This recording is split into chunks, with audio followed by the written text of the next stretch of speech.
It all started when I got assigned to the midnight shift at Moretech Industries, the largest tech company in our city. I worked as an IT support technician, and we rotated shifts to provide 24/7 service. Most nights were quiet, and I didn't mind the extra pay. But the night I found myself alone on the 13th floor, my view of the company changed forever.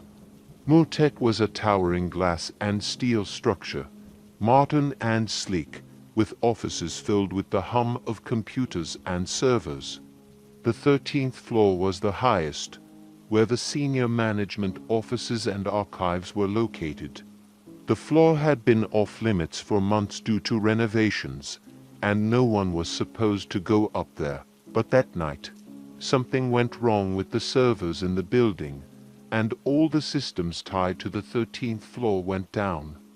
My boss, Marcus, called me at around 11:30 p.m., waking me from the brief nap I'd managed to squeeze in between monitoring tickets.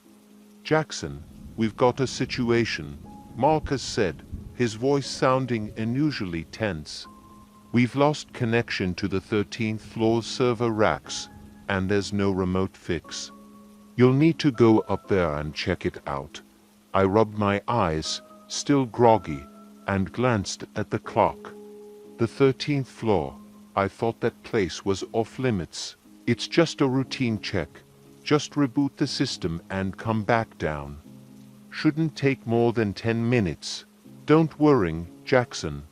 You'll be fine," I sighed, knowing I had no choice. I grabbed my equipment, donned my company-issued badge, and took the elevator up. As the doors closed and I watched the numbers climb, a strange sense of unease settled in the pit of my stomach. The 13th floor had always been a bit of a mystery. There were stories floating around about things that had happened up there, strange occurrences late at night, whispers in empty offices, but they were just that, stories, or so I thought. When the elevator doors opened, I was greeted by silence. The entire floor was pitch black, the only light coming from the emergency exit sign glowing faintly at the end of the hallway. I stepped out, my footsteps echoing in the vast emptiness. I clicked on my flashlight and swept the beam across the room. The 13th floor was much like the rest of the building, modern, with sleek glass walls and chrome finish. But there was something different about it. The air felt heavier, and there was a distinct chill that seemed out of place for a building with climate control.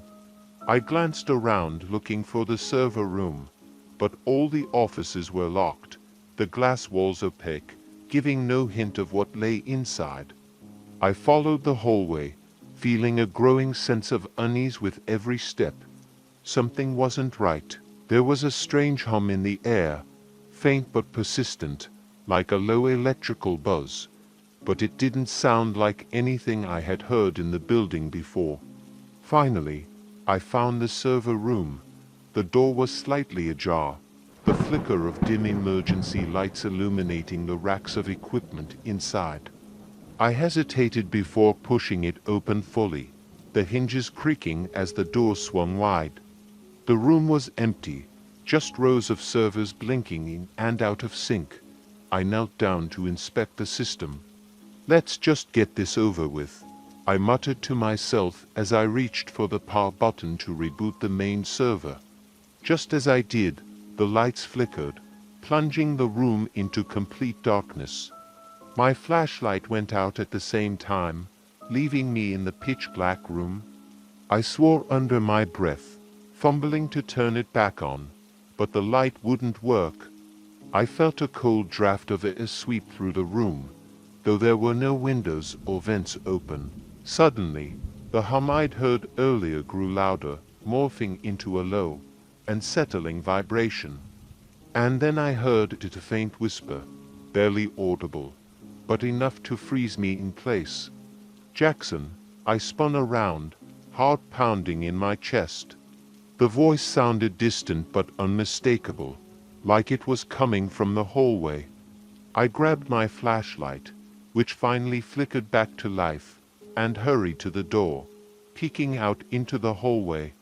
It was empty, the emergency lights casting long, ominous shadows across the floor. I knew I hadn't imagined it. Someone had called my name. My mind raced, trying to rationalize what had just happened. Maybe it was one of the janitors or another employee, but it didn't make sense. I was supposed to be the only one on this floor. Still, I couldn't just stand there. I needed to finish the job and get out. I quickly rebooted the server, my hands shaking slightly, and stood up to leave. But as I stepped into the hallway, the elevator at the far end dinged, the doors sliding open. I stopped in my tracks. The building was empty, there was no one else here. But someone, or something, had just called the elevator. I aimed my flashlight at the open doors, but no one stepped out. The elevator stood there, open and waiting. My pulse quickened, and I debated whether I should just take the stairs down, but the staircase was all the way on the other side of the building. I took a hesitant step toward the elevator when I heard the whisper again. Jackson, this time, it was right behind me. I spun around, my flashlight illuminating nothing but the empty hallway. My breath caught in my throat. The cold draft returned, this time stronger, almost as if something was passing by me. I felt a presence, something unseen but undeniably there. The whisper grew louder, a chorus of voices now, all saying my name over and over, as if beckoning me to follow. I bolted. I ran down the hallway, my footsteps echoing in the silence. But no matter how fast I went, the whispers seemed to follow, growing louder and more insistent. I reached the elevator and jammed the button, praying for it to close. The doors slid shut, and I slumped against the wall, my heart pounding so hard I thought it might burst. The voices stopped as suddenly as they had started, leaving me in heavy, suffocating silence.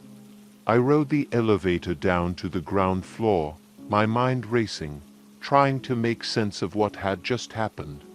As soon as the doors opened, I ran out into the lobby, not stopping until I was outside in the crisp night air. I didn't go back to the 13th floor that night, and the next morning, I handed in my resignation. Whatever was up there, whatever those whispers were, I wanted nothing to do with it. Weeks later, I learned that the 13th floor had been shut down for a reason. Years ago, there had been an accident, an electrical fire in the server room that claimed the lives of 2 employees. The building had been renovated since, but some say the spirits of those who died never left. They linger in the forgotten corners of the floor, whispering, waiting for someone to hear them. I don't know if I believe in ghosts, but I know what I heard that night. And I'll never set foot in that building again. Not after the midnight shift files found me.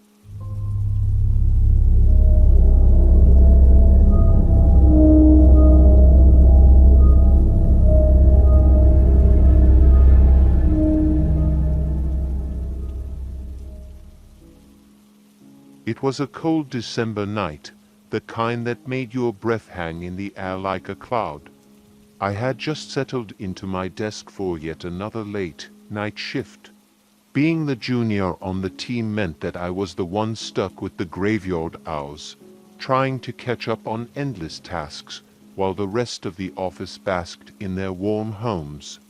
Our company's office was on the 19th floor of a sleek, modern corporate tower, surrounded by steel and glass, high above the city.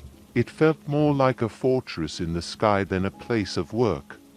As usual, the office was completely empty, the faint hum of computers and the occasional creak of the building my only companions. I wasn't sure why, but the place always felt different at night. It was the same space I spent 8 hours a day, Yet the quiet and the darkness transformed it into something unsettling. The bright fluorescent lights, usually harsh and unforgiving, now flickered sporadically, casting long shadows across the rows of empty desks.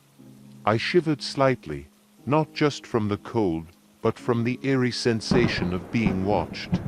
It was the same feeling I had felt the past few nights, but I had brushed it off as just paranoia. After all, I was alone. There couldn't possibly be anyone here. I tried to focus on the report I was working on, but the feeling persisted, gnawing at the edges of my mind. Suddenly, the overhead lights flickered again, this time more violently, plunging the office into a brief moment of darkness. My heart skipped a beat, and I froze, staring at my computer screen, which was now the only source of light in the room. The hum of the air conditioning seemed to grow louder, filling the silence with an unnerving drone.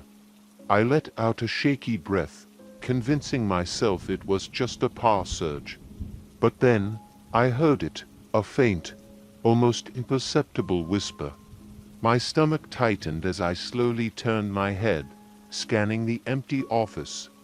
At first, I thought it was just the sound of the wind outside, but the whispers grew louder, closer, like someone was standing just behind me, speaking in low, hurried tones. I stood up abruptly, my chair scraping loudly against the floor, the sound cutting through the silence like a knife. "Is anyone there?" I called out, my voice shaking slightly.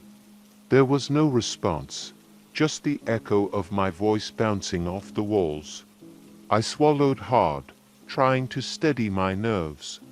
The logical part of my brain told me it was just my imagination, but the hairs on the back of my neck stood on end. I couldn't shake the feeling that I wasn't alone. Forcing myself to sit back down, I tried to ignore the uneasy sensation creeping up my spine. I opened my email, determined to distract myself with work, but the whispers returned, clearer this time. They were faint, almost like a distant conversation, but I couldn't make out the words. My heart pounded in my chest as I glanced around the office again, my eyes darting between the rows of cubicles. Then I saw it, movement out of the corner of my eye. I turned sharply, staring at the far end of the office, but there was nothing there, just rows of empty desks, bathed in the dim glow of the emergency lights. But I was sure I had seen something, or someone. I stood up again, this time more cautiously, and made my way toward the back of the office. My footsteps echoed loudly in the silence, each one sending a jolt of fear through me. As I reached the break room, I hesitated, my hand hovering over the light switch. I flipped it, but the room remained dark. The light bulb was out. Taking a deep breath, I stepped into the darkness, my phone flashlight guiding my way. The room was cold, colder than the rest of the office, and the shadows seemed to move unnaturally, twisting and writhing in the corners. I scanned the room, my heart racing, but it was empty. That's when I heard it, a loud, crashing sound from behind me. I spun around, nearly dropping my phone, and rushed back to the main office. My desk was in shambles, papers scattered everywhere, and my chair was tipped over. My computer screen flickered, the faint light casting a ghostly glow across the room. I stood frozen in place, my mind racing with confusion and fear. There was no one else in the building. There couldn't be. But then I heard it again, the whispers, louder this time, more frantic. They seemed to be coming from all round me, closing in. Panicking, I grabbed my bag and bolted for the elevator. My hands shook as I hit the button, glancing nervously over my shoulder. The whispers were growing louder, more distinct. I could hear voices now, multiple voices, speaking in hushed, hurried tones, but I still couldn't make out the words. The elevator dinged, and the doors slid open. I rushed inside, hitting the button for the lobby, my heart pounding in my chest.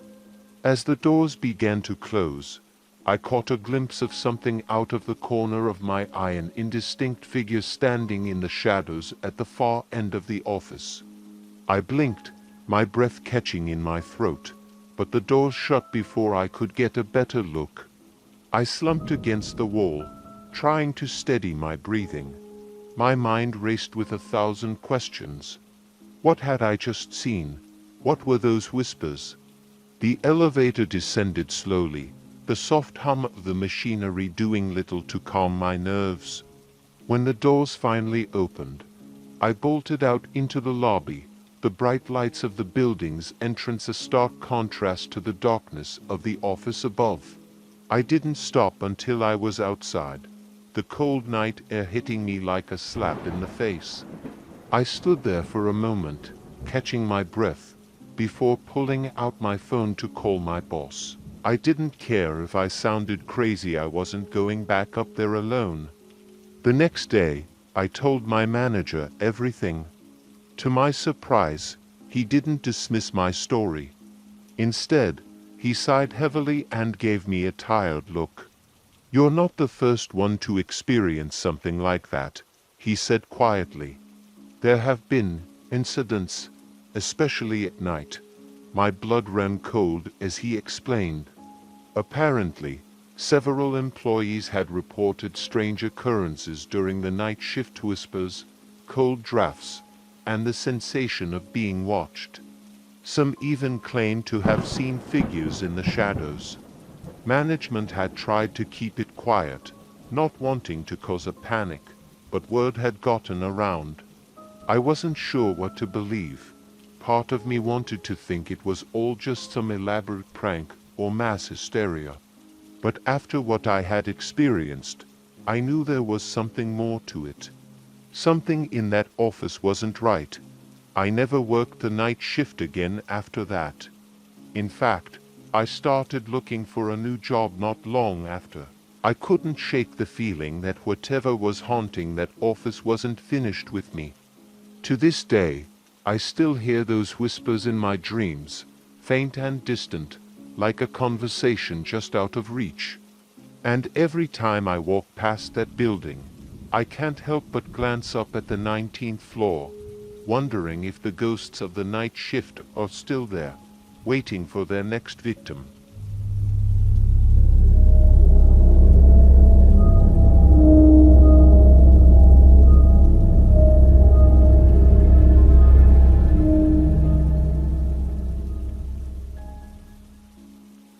It was just another day at the office, or at least that's how it began.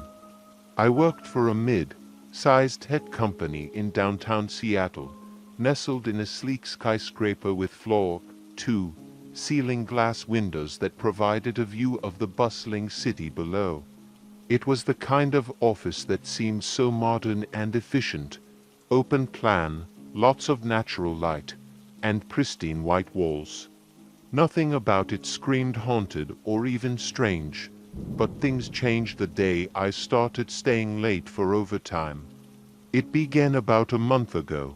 I had fallen behind on my work and volunteered to stay after hours to catch up. The office was always lively during the day, with constant chatter and the sound of fingers tapping on keyboards. But at night, it was a different place entirely.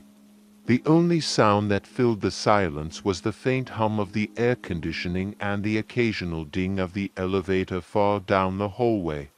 The sleek, modern office that felt so inviting in the daylight suddenly felt cold and sterile after dark. My desk was tucked away in a corner near one of the large glass walls that overlooked the city. At night, the view became a reflective black mirror, showing only the inside of the office, with the occasional flicker of car lights far below. I had spent a few nights there before without anything strange happening, so I never expected the office to feel different. But that particular Friday evening, something about the atmosphere felt off. It started small. The first strange occurrence was around 10 p.m., long after everyone else had gone home. I was reviewing some client data when I heard a soft thud from across the room. I glanced up, expecting to see someone from the cleaning crew, but there was no one there. The open plan office stretched out before me, completely empty except for the rows of desks and chairs bathed in the soft glow of the emergency lights. I shrugged it off. It was an old building. Noises were bound to happen. But then I heard it again this time. The sound was closer, like someone tapping on the glass wall behind me. Slowly, I turned around to face the window, but all I saw was my own reflection staring back at me. Beyond that, there was nothing but the dark expanse of the city. The tapping continued, faint but persistent. I stood up and walked over to the window, pressing my hands against the cool glass, trying to peer through the reflection. That's when I saw it, a shadow, faint and indistinct, standing just behind me. My breath caught in my throat as I spun around, but the office was empty. My heart pounded in my chest as I stared at the empty room, convinced that someone had been standing there just moments ago.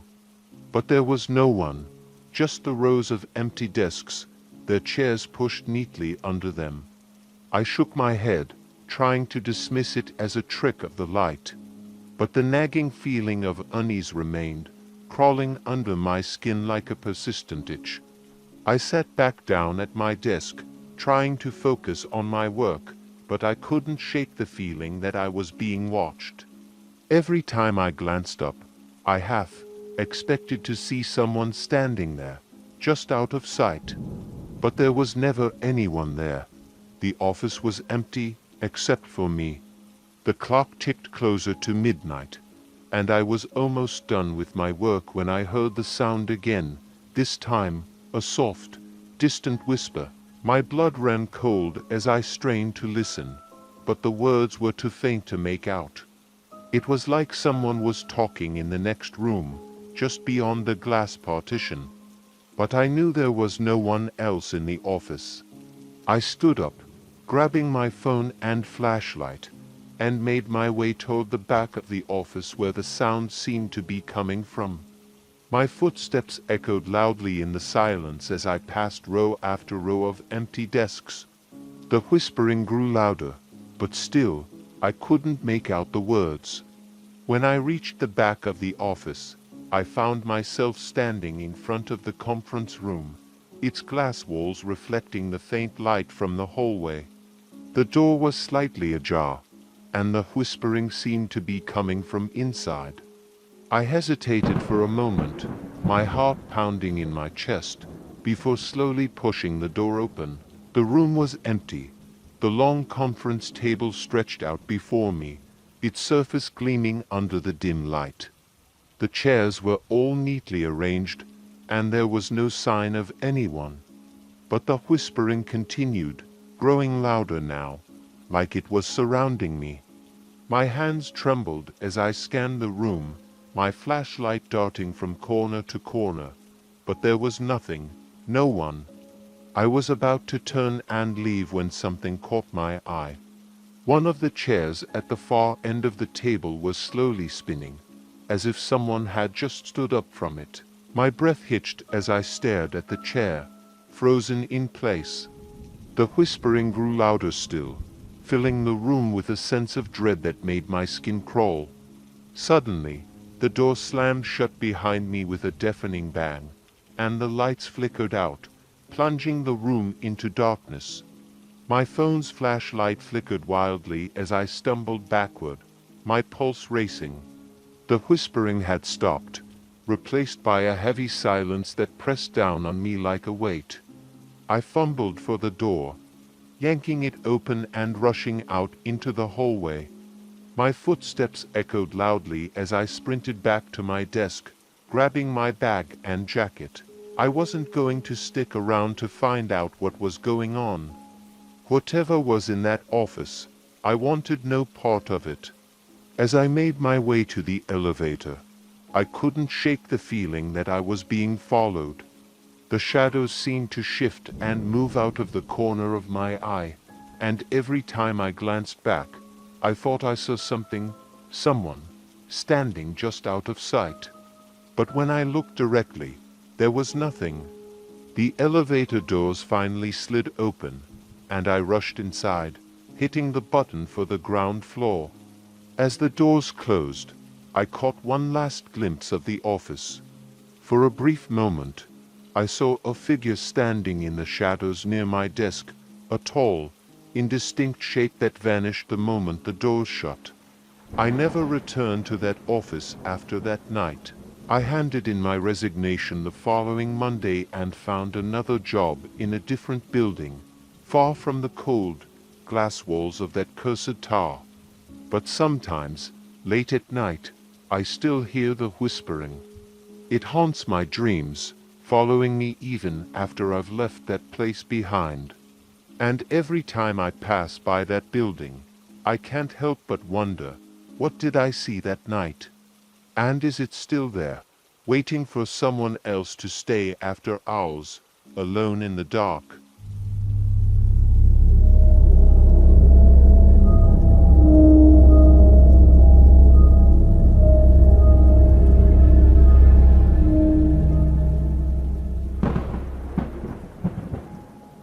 It had been a few months since I started working for a high-end marketing agency in the heart of the city.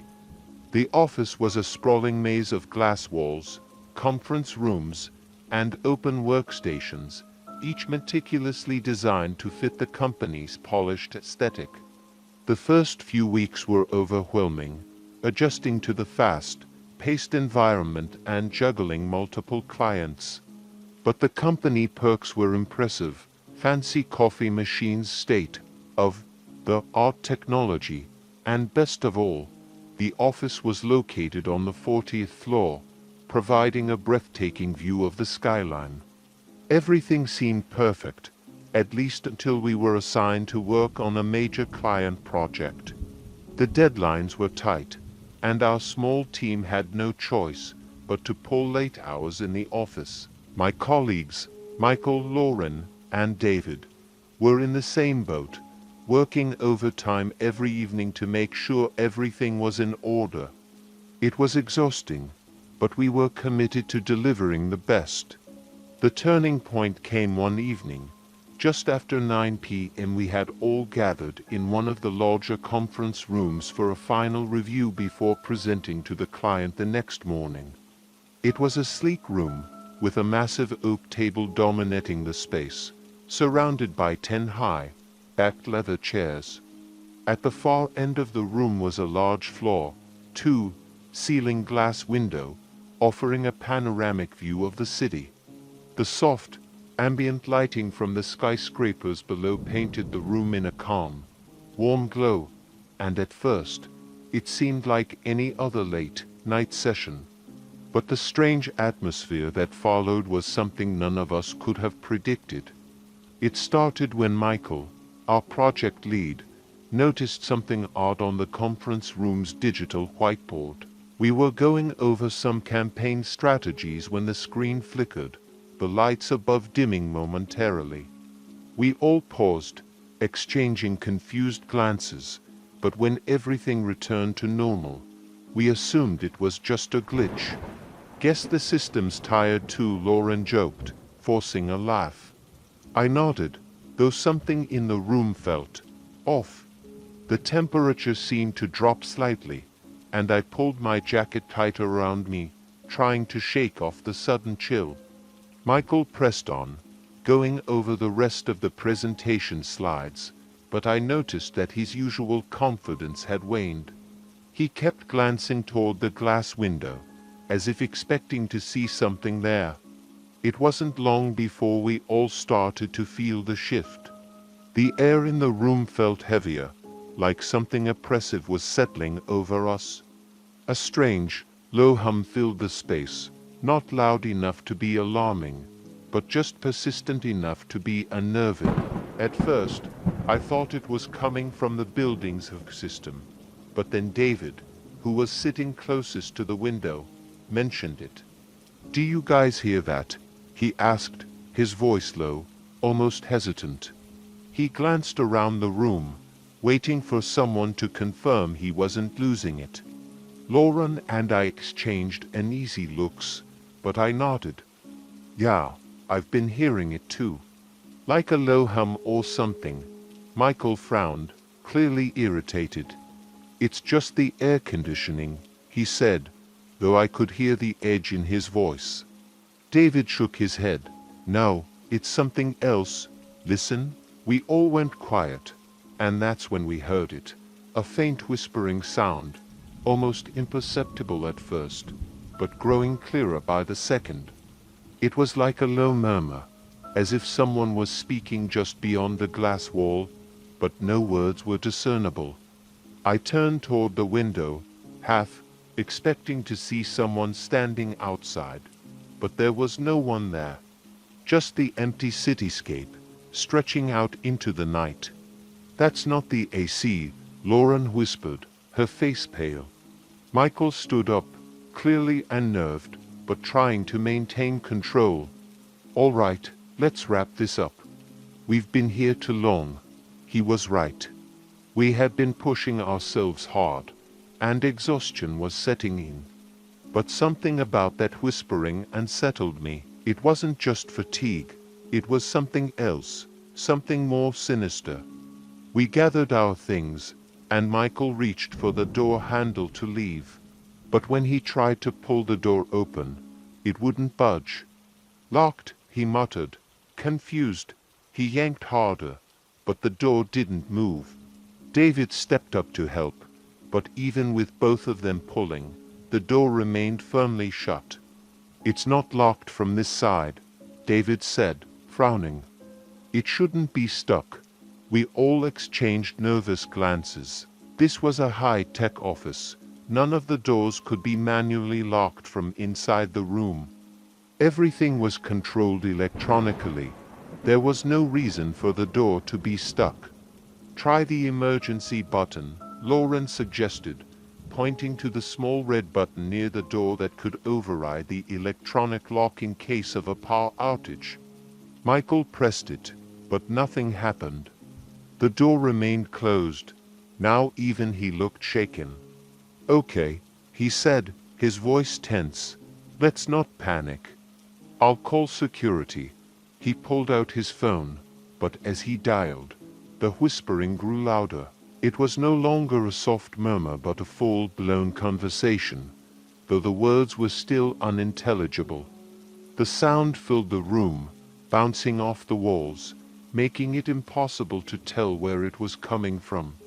"We're not alone in here," Lauren said, her voice trembling. I glanced at her, feeling the same icy fear settling in my stomach. She was right. There was something in the room with us, something we couldn't see. My heart raced as I tried to steady my breathing. Michael's call went straight to voicemail. "What the hell is going on?" he muttered, his frustration giving way to fear. Suddenly, the lights flickered, and for a brief moment, the whispering stopped. We all stood frozen, unsure of what to do next. Then, without warning, the lights went out completely, plunging the room into darkness. Lauren let out a small scream, and I could hear David fumbling for his phone, its flashlight casting eerie shadows on the walls. "We need to get out of here," Michael said, his voice low but urgent. "Now." We all rushed toward the door, trying everything, pulling, pushing, even kicking it, but it wouldn't budge. Panic set in as the whispering returned, louder and more aggressive than before. It sounded as if multiple voices were speaking all at once, their words overlapping in a chaotic chorus that made my skin crawl. I backed away from the door, my heart pounding in my chest. That's when I noticed something moving in the reflection of the glass window. At first, I thought it was just my own reflection, but then I saw it, another figure, standing just behind me. I spun around, but there was no one there. "Did you see that?" I whispered, my voice barely audible. Lauren nodded, her face white as a sheet. I saw it too. "There's someone in here with us." The whispering grew louder, and now it sounded like it was coming from all directions. Shadows danced on the walls, moving in unnatural ways, and the temperature dropped even further, leaving us shivering in the dark. "We need to find another way out," David said, his voice trembling. Michael, still trying to stay in control, nodded. "Check the windows." We all rushed to the large glass window that overlooked the city, but there was no way to open it. It was solid, unbreakable glass, designed to withstand strong winds and pressure from the outside. We were trapped. Just when I thought things couldn't get worse, the whispering turned into a loud, guttural moan, and the room seemed to vibrate with a strange energy. The glass walls around us began to rattle, and the shadows on the walls grew darker, more defined. Then we heard it, a loud bang, followed by a deep, throaty laugh that echoed through the room. "What the hell is that?" Lauren screamed, backing away from the window. I didn't know. None of us did. The lights flickered back on, but the atmosphere in the room remained tense. The whispering had stopped, but the sense of dread lingered, hanging over us like a dark cloud. We all stood there, breathing heavily, trying to make sense of what had just happened. Then, slowly, the door creaked open, as if on its own. We didn't waste any time. We rushed out of the conference room and into the hallway, not stopping until we reached the elevator. None of us spoke on the way down to the lobby.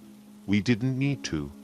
We all knew something unexplainable had happened in that room, something that defied logic and reason.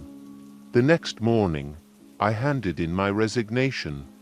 I wasn't going to stick around to find out what else might happen. Whatever was in that conference room, I wanted no part of it. But even now, weeks later, I still hear the whispering in my dreams. It follows me, haunting me with the memory of that night. I don't know what we encountered in that office, but I know one thing for sure. I'll never work late in a corporate building again.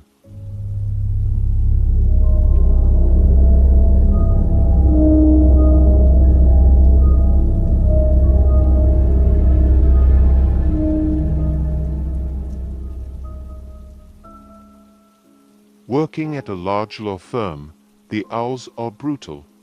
I had just passed my second anniversary at the firm, and I was still one of the junior associates trying to make a name for myself. The pressure to bill more hours, get noticed by the partners, and make it through the never-ending workload was suffocating.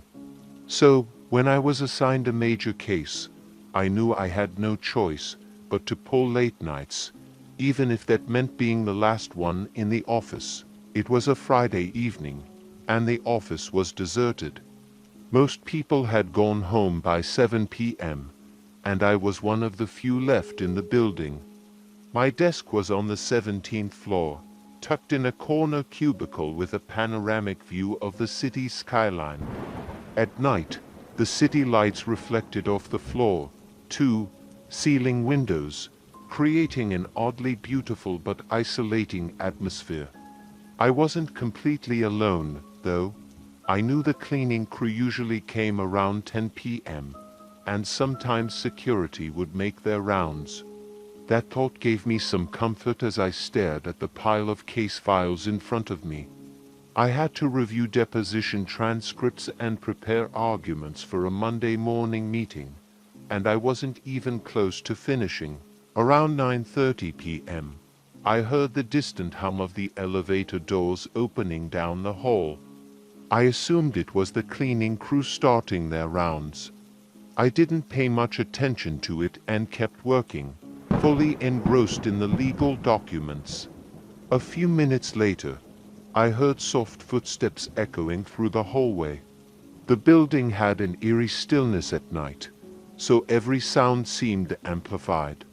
The footsteps stopped near my cubicle, and I glanced up, expecting to see one of the janitors, but there was no one there. I shook my head, dismissing it as my imagination. Maybe the sound had come from farther down the hallway, and I had just misjudged its proximity. I went back to work, trying to focus on the client notes, but something felt off. The air had grown colder, and a strange sense of unease settled over me. I tried to push the feeling aside and continued typing on my laptop. The office was always chilly at night, especially with the AC running, but this was different. It felt as if the temperature had dropped suddenly, like an icy wind was sweeping through the room. I stood up and walked over to the thermostat near the entrance of the office. I checked the settings, but everything seemed normal. The thermostat was set to a comfortable 72 degrees. As I turned to walk back to my desk, I caught a glimpse of something out of the corner of my eye. A figure, standing at the far end of the hallway, just beyond the glow of the emergency exit light. It was too dark to make out any details, but the silhouette was unmistakable. Someone was standing there, watching me. I froze, my heart racing. "Hello," I called out, my voice trembling slightly. The figure didn't move, didn't respond. It just stood there, motionless. I took a hesitant step forward, squinting to see if it was one of the cleaning crew. But as I moved closer, the figure seemed to dissolve into the shadows. One moment it was there, the next it was gone. My mind was racing. Had I imagined it? Was it a trick of the light? I walked down the hallway to where I had seen the figure, but there was nothing there, just the empty corridor stretching into darkness. The offices were locked, and no one else should have been on the floor. Feeling unnerved, I returned to my desk, trying to shake off the encounter. I had work to do, and I couldn't afford to get distracted. But no matter how hard I tried to focus, I couldn't shake the feeling that I was being watched. Every time I glanced up from my screen, I half expected to see that figure standing there again, lurking just out of sight. At 10 p.m., the cleaning crew arrived. I heard the familiar clatter of their carts and the soft hum of the vacuum cleaner. Relieved by their presence, I told myself I was being ridiculous. My mind was playing tricks on me, that's all. It was late, and I was exhausted. But then something strange happened. As the janitors worked their way through the office, they never once came near my desk. Normally, they would empty the trash bins, dust the shelves, and vacuum the carpet. But that night, they seemed to be avoiding my area altogether. I watched as they moved from cubicle to cubicle, working diligently, but when they reached the row where my desk was, they stopped. I stood up and waved to get their attention, but the janitors didn't even glance in my direction. They simply turned and walked the other way, leaving my corner of the office untouched. I found it odd, but I figured maybe they had a schedule to follow or were planning to come back later. By midnight, I was the only one left in the office. The cleaning crew had finished their rounds and disappeared, leaving the floor in complete silence. I still had hours of work ahead of me, but I couldn't shake the eerie feeling that had settled over me since seeing that shadowy figure. As I sat there typing away, I began to hear the sound again, those soft footsteps, pacing slowly down the hallway. This time, they were closer, more deliberate. I felt a chill run down my spine, and I turned around, expecting to see someone standing behind me, but the office was empty. I tried to ignore it, convincing myself that it was just the building settling or some other mundane explanation. But then, The footsteps grew louder, more insistent. They weren't just random noises anymore. They were deliberate, moving directly toward my cubicle. My heart pounded in my chest as I stood up and grabbed my phone. I dialed security, but the line went straight to voicemail. Panic set in as the footsteps stopped right outside my cubicle. I could feel a presence there, just beyond the partition, waiting. I held my breath, not daring to move. For a few agonizing moments, there was nothing but silence. Then, slowly, the footsteps resumed, this time moving away, disappearing down the hall. I sat back down, my hands shaking. I didn't know what to do. I couldn't focus on work anymore.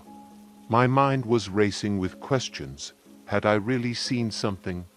Was I imagining things? Or was there something else in the office with me?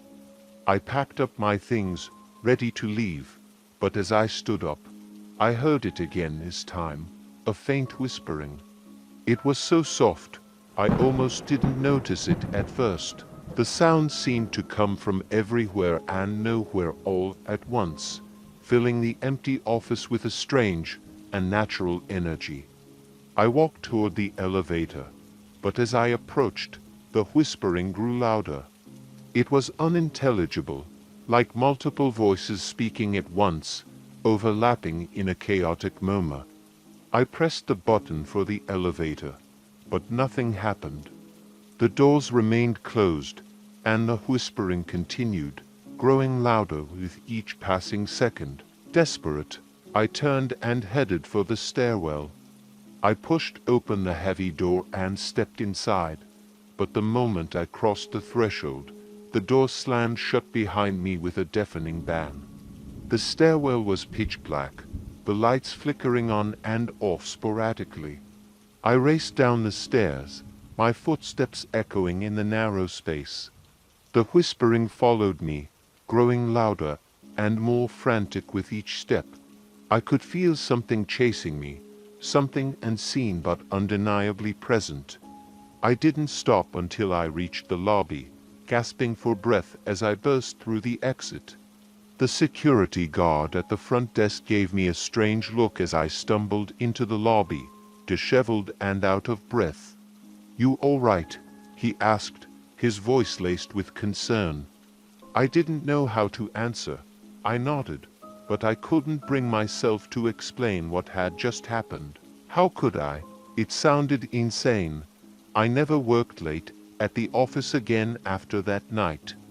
I made sure to leave before sunset, no matter how much work I had. And every time I walked past that darkened hallway, I couldn't help but glance over my shoulder, half expecting to see that shadowy figure standing there, watching. To this day, I don't know what I encountered in that office. Was it a ghost, a hallucination, or something else entirely? All I know is that whatever it wasn't friendly. It was something dark, something malevolent, and I have no desire to ever find out what it wanted.